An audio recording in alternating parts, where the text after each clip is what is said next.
All right. Welcome back to the podcast. My name is Logan Quinn. As always, I am your teacher and mentor. Today's podcast topic is going to be on the mechanism and process of preparing yourself for a psychological reconstruction. Now, by that, what I mean is, what do we do to set ourselves up mentally to be ready for significant changes in how we see life and how we reintegrate parts of ourselves that have been cut off into our subconscious mind. Last day we talked about the process and mechanisms behind psychological schisms and how they get pushed into the subconscious, how to bring them back into the conscious mind and reintegrate it into the person.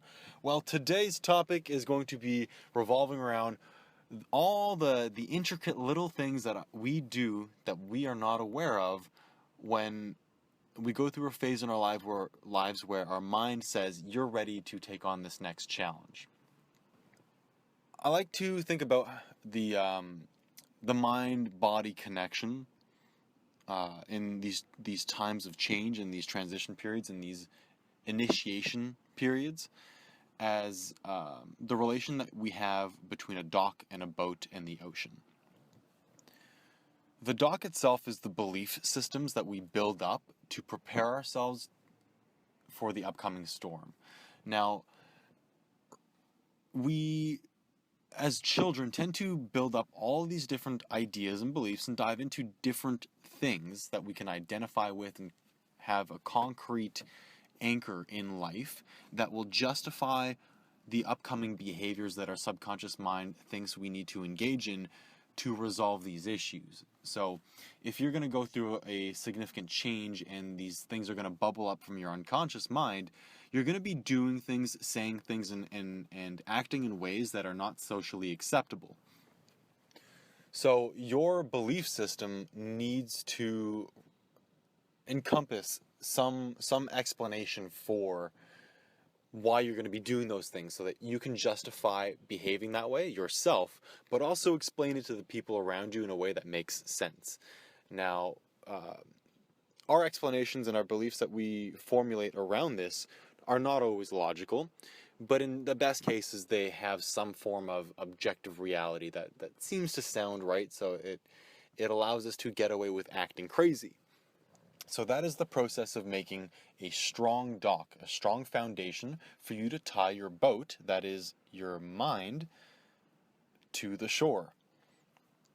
Now, the bubbling up emotions of a transition or an initiation period is like a significant tropical storm on the ocean. Your subconscious mind knows some shit needs to be resolved. And I'm going to make you go through this phase of your life where you're going to go through some crazy stuff. Your ocean is going to be very turbulent. So your mind is going to be tested, and you might be lost at sea if you don't anchor your boat, your mind, to some belief system. The emotions here are the ocean. Now, we do this in a myriad of ways. I'll give you an example that is my own. Usually the very first dock that we build, we just kind of cobble together anything that possibly works, that sounds right, and really we take on beliefs that may not be completely scientifically accurate, or are misrepresented in how important they are in terms of scientific importance. So for me, my first journey when I was in high school, I had found myself in a place where I'd cut off all of my emotions. I could not feel a single fucking thing. I was dead to the world, essentially. And during this period, my subconscious mind was driving me to study. In the first place, it was questions about the universe. I was wondering, how did the universe occur? What is all this about? And I was diving into a worldview. That was the basis for my dock. It was the pillars, essentially, of what the dock was going to be built upon. I needed a worldview, a strong enough worldview, and then I'd build on top of that. So I studied astrophysics and cosmology and the nature of string theory and relativity, and I was going really deep into all these things to create a model of the universe that would make sense to me. And you'll understand why that was important in the next layers of this dock building process. The boards that I built the top layer of the dock with was then evolutionary biology.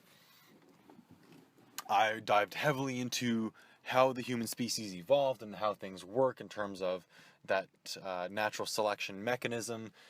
And that led me then into studying the mechanisms of biological emotion and how that related to the body. And that was the crux, essentially. That was the very last thing that needed to happen to prepare me to justify why I was going to act crazy. And I didn't know it at the time. I can only look back on this now and see exactly what was going on.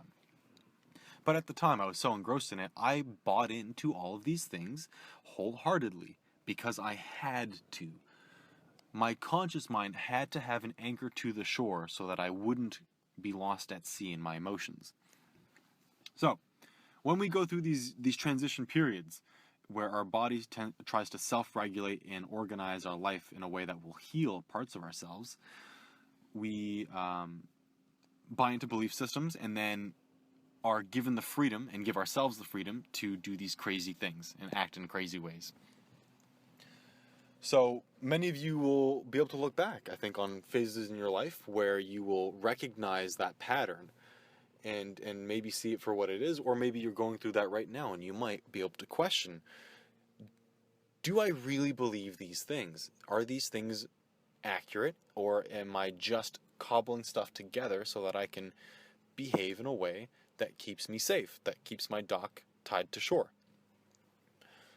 So eventually, we tend to phase out of things in life. We tend to phase out of ideas and beliefs and sports and things that we're interested in. Like, I'm not interested in cosmology anymore that much. I'm not interested in astrophysics as much. I don't really watch videos about it because it served me. That first dock served me, and now the oceans on that shore, the emotional turbulence on that shore is pretty calm. The worst storms are over, and that dock held up and it did its job.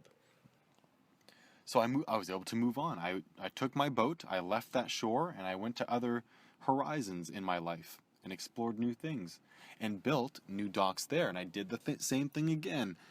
I bought into different beliefs necessary for me to explain why I was going to behave a certain way. And those served that purpose, and then I was able to move on again, and so on and so forth. Now, the important thing is that we don't identify ourselves with one of these docks that we build. If we so wholeheartedly buy into this, especially like the first dock that we build, and say, holy crap, this must be the only explanation for life, that this is the entire model, and I've got it right because it served me, because it did such a good job of allowing me to have this emotional breakdown. It allowed me to act in such crazy ways that were so fulfilling emotionally to me.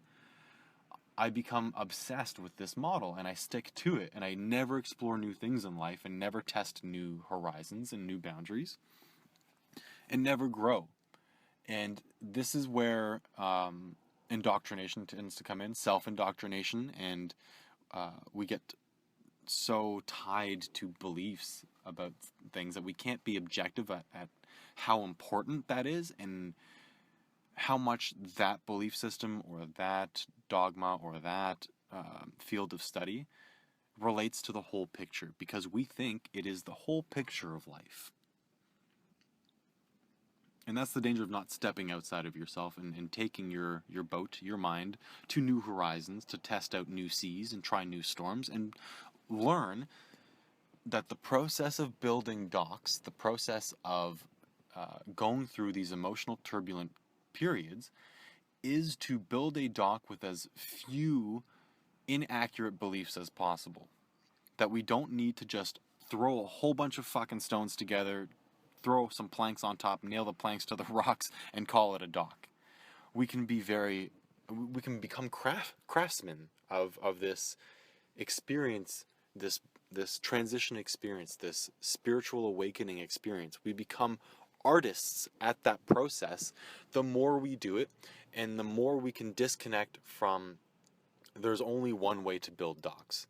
No, in fact, the beauty of building docks is that you can do it in different ways that are most appropriate for different shores. Each shore on the Atlantic or Pacific or in the Indian Ocean will have different circumstances that you need to prepare for. The storms on those shores, the emotional shit you have to deal with in that part of your life on that shore will be different from other shores, and you will have to learn how to build your docks differently. And eventually you will realize, I am a dock builder. I'm a very good dock builder. I am not identified by the docks that I build. I'm not identified with the the art that I make. I am the artist, but the art that I make is not me. It is just a part of me at a certain time. The deeper layer comes when you have self-realization that you're also not even a dock builder. You come full circle to saying, I am just a human. I am me, and I enjoy building these docks and going through this thing called life, and I'm very good at building docks, and that brings me joy, and it brings me peace to do it. But I am more than just my awareness that I'm a dock builder. It's more than just I'm aware that I am I'm good at handling life. I'm good and objective. Oh, that spiritual superiority of, oh, well, because I've been through so many shitstorms and become a better person for it. This is the problem with the modern tradition. And religions did it too. It's moral and religious or spiritual superiority, and that is a byproduct of us identifying with being a dock builder. And in this case, we can say being a dock builder to one person might mean being, Jewish or Buddhist or a psychotherapist or list off whatever you want. So this goes back to our last talk. This is a bit of a long-winded story today, but it goes back to our last lesson on psychological schisms and how the subconscious mind drives us to engage in behaviors that will attract the healing process. So, we have to be very aware of the mechanisms of the conscious and unconscious mind in this healing process, that we need to realize it makes us believe things for a time so that we can attract healing and act in ways that will bring healing. It also does this out of pure love and good. And the longer you run away from it and the more you identify the storm or the ocean as the problem and not the means to joy, to riding out waves, to incredible swells that you can surf on, you will continue to say the storm gods are shit and need to be overcome, rather than riding the waves of life joyfully. And I really think in this metaphor that the final stage that we are all striving for, the Axis Mundi, the pinnacle of dock building, is not to build docks. It is not to have to buy into belief systems in order to get through the storm of emotions. It is to be so comfortable with your ability to sit in your boat and go through these storms on the ocean, you can ride the waves without having to anchor yourself to shore. And then it becomes a choice. From day to day, month to month, and year to year, do I want to go to shore today and connect with people there? Do I need security, and do I want to explore ideas that I can only find on shore? Do I go to school and study academically? Do I engage in these new cognitive ideas? Or is this phase of my life, or is today, or this week, a week for emotional expression, and a week for riding the waves of the ocean. In which case, you don't need to be a dock builder for that. You go out to the ocean and you play with your emotions. You ride your emotions out and you have fun with it. And that is the beauty of realizing you are not identified as a dock builder. You're not a therapist. You're not religious. You are all of it. You are a surfer. You are a navigator and a wayfinder riding the ocean out. You are a hiker on the trails of any shore that you choose to go. You're a dock builder. You are all these things. But when we become self-identified with the safety and security we get mentally in our conscious mind that produces emotional results that make us happy, we lose track of what's real. And we idolize certain things, certain techniques like therapy, or we idolize certain gods, saying, wow, this really is the only way to emotional peace, is this God. This God allowed me to behave in ways and talk to myself and be filled with whatever it is that you need. And you say, man, this is the real way. And as long as we are that way about anything in life, we truly haven't understood that thing. For a while, I was self-identified with psychotherapy, and I thought that was everything and everything. And I will do it again with something else, and then I'll catch myself and go, isn't that beautiful? This is the journey. This is what we all must do. And if we think that we've found the answer to our emotions, or to our life, or to our minds, or to reality in this world, think again. Life is the biggest playground we get. And once you think you have it, you know you don't. And I think that's a good note to finish on. So, my friends, I hope this esoteric talk today was easily followable. If it wasn't, leave a comment below and I may try and re-record this one. But until next time, stay strong, stay healing, my friends, and I will see you in the next one.